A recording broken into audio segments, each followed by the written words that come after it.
এমপিদের সরকারি বরাদ্দ নিয়ে পাল্টাপাল্টি বাকযুদ্ধে জড়ালেন জাতীয় সংসদের বিরোধী দলীয় চিফ হুইপ মুজিবুল হক চুন্নু এবং সংসদ সদস্য সৈয়দ সায়েদুল হক সুমন।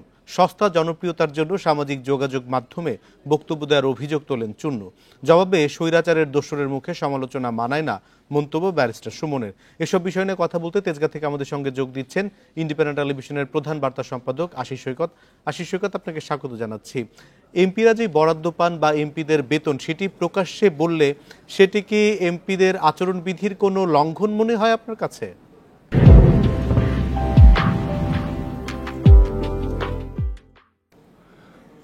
ধন্যবাদ আপনাকে। না, এটাতে আচরণবিধি তো নয়, এতে আইনের কোনো লঙ্ঘন নাই। কারণ হলো যে এমপিরা যে বেতন ভাতা পান তা কিন্তু একটা আইনের বলে পান, একটা আইন সেজন্য পাশ হয়েছে এবং 2019 সালে সর্বশেষ সেই আইনটি কিন্তু সংশোধন করা হয়েছে। সেই আইনের বলেই, যে আইনটির নাম members of parliament remuneration and privilege law, সেই আইন বলেই কিন্তু একজন এমপি সব মিলিয়ে মাসে 1,72,800 টাকা সম্মানী পেয়ে থাকেন। এর মধ্যে কিন্তু আসছে তিনি ভাতা হিসাবে পান 55,000 টাকা, পরিবহন ভাতা হিসাবে পান 70,000 টাকা। উনি যে বাসার ক্রোকারিজ কিনেন সেই জন্যও কিন্তু সেখানে ভাতা আছে, সেখানে আছে 6,500 টাকা। এর বাইরে তিনি তেল খরচ পান, ফোন ভাতা পান 7,800 টাকা। এরকম মিলিয়ে 1,72,800 টাকা তিনি মাসিক ভাতা পান এবং সম্মানী পান। এর বাইরে সংসদ যখন অধিবেশন চলে, তখন যে অধিবেশন চলে সেইটার হিসাবেও কিন্তু প্রতিদিনের জন্য তিনি একটি সম্মানী পান। আর এর বাইরে যদি বলেন যে সুবিধাদি হলো ঢাকায় তিনি একটি বাসা পান ন্যাম হোস্টেলে, ন্যাম ভবনে।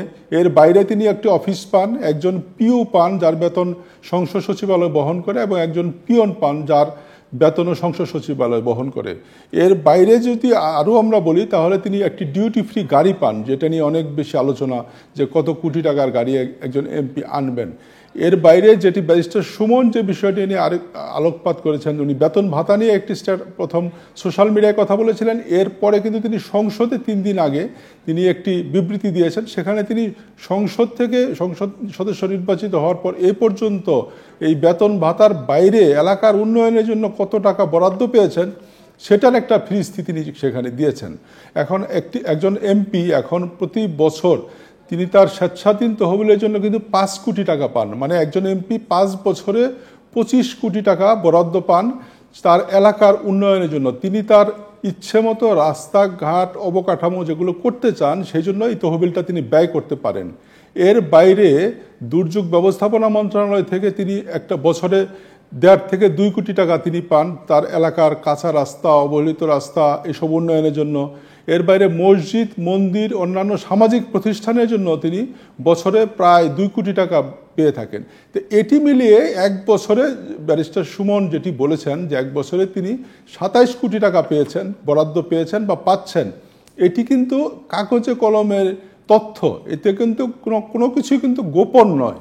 মানে আমার কাছে এটা একটু বিস্ময়কর মনে হয়েছে যে মুজিবুল হক চুন্নু একজন প্রবীণ রাজনীতিবিদ, অনেকবারের সংসদ সদস্য, তিনি হঠাৎ কেন এটা দেখে ক্ষেপে গেলেন। এটা দেখে ক্ষেপে যাওয়ার কোনো যৌক্তিক কারণ নাই। কারণ যদি তথ্য অধিকার আইনেও কেউ এই আবেদন করে জানতে চায় তথ্য যে একজন এমপি কি বরাদ্দ পান মাসে বা বছরে, তাহলে কিন্তু তিনি এই তথ্যগুলি পেয়ে যাবেন। বলছেন যে একজন সংসদ সদস্যের জন্য বাকি সংসদ সদস্যের উপর একটি ভুল বার্তা যাবে এবং মানুষরা তাদের ভুল বুঝবে। তার ব্যাখ্যা যেটি তিনি বলছেন যে তিনি যে 28 কোটি টাকা পেয়েছেন, অর্থাৎ ব্যারিস্টার সুমন যে 28 কোটি টাকা পেয়েছেন তার 3 কোটি টাকা তিনি পেয়েছেন হচ্ছে এবং 28 কোটি টাকার মধ্যে এই রাস্তা বরাদ্দ এবং এই নানা কাজের জন্য এই টাকাটি পেয়েছেন। এই বরাদ্দের টাকাটা তো তিনি তার এলাকায় 1 বছরে পাননি। তার এলাকার লোকজন তাকে প্রশ্ন করছে, সুমন যদি 28 কোটি টাকা পায় আপনি কেন পাননি? এইরকম তিনি এক ধরনের সংকটের মধ্যে আছেন।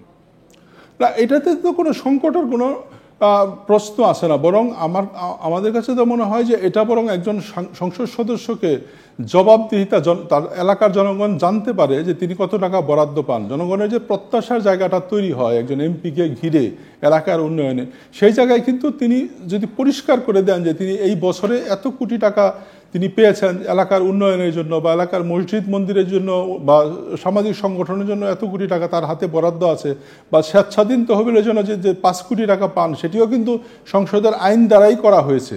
ফলে এগুলো কিন্তু এই খবরগুলো প্রকাশিত হলে একজন এমপি, যেটি চুন্নু সাহেব বলেছেন যে একটা চাপের মধ্যে পড়বেন, আমার কাছে তো মনে হয় হ্যাঁ, চাপ কারো কারো ক্ষেত্রে হতে পারে, কিন্তু অনেকের জন্য এটা স্বস্তিকরও হতে পারে যে এর বেশি তিনি পান না, এবং এই টাকাটা যখন তিনি কাগজে কলমে আসলে বন্টন করে দিবেন এলাকায়, তখন তো সেই হিসাবটা উনি মিলিয়ে দেখাতে পারবেন।